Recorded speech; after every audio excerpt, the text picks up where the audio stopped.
4 काम की बातें सुन लीजिए। पहली, हराम कमाई अगरचे शक्लों को नहीं बिगाड़ती लेकिन नस्लों को ज़रूर बिगाड़ देती है और आने वाली औलाद बंदे के लिए अजाब बन जाती है।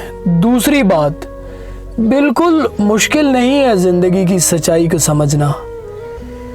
जिस तराजू में हम दूसरों को तोलते हैं उसी में अपना भी वज़न करना सीख लो, ज़िंदगी की सच्चाई समझ जाओगे। और तीसरी बात, मोहब्बत की गिनती 2 पर शुरू होती है और 2 पर ही ख़त्म हो जाती है।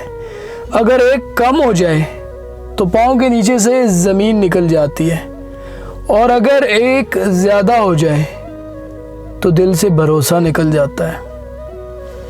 चौथी और आखिरी बात, टाइम पास करना है, ठीक है, घूमने जाओ, हाइकिंग करो, क्रिकेट खेलो, बैडमिंटन खेलो, फुटबॉल खेलो, टेनिस खेलो, लेकिन किसी के दिल के साथ ना खेलना।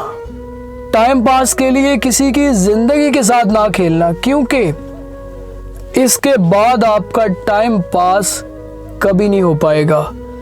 मकाफ़ात अमल की चक्की इंसान को सब सिखाती है लेकिन तब तक देर हो चुकी होती है।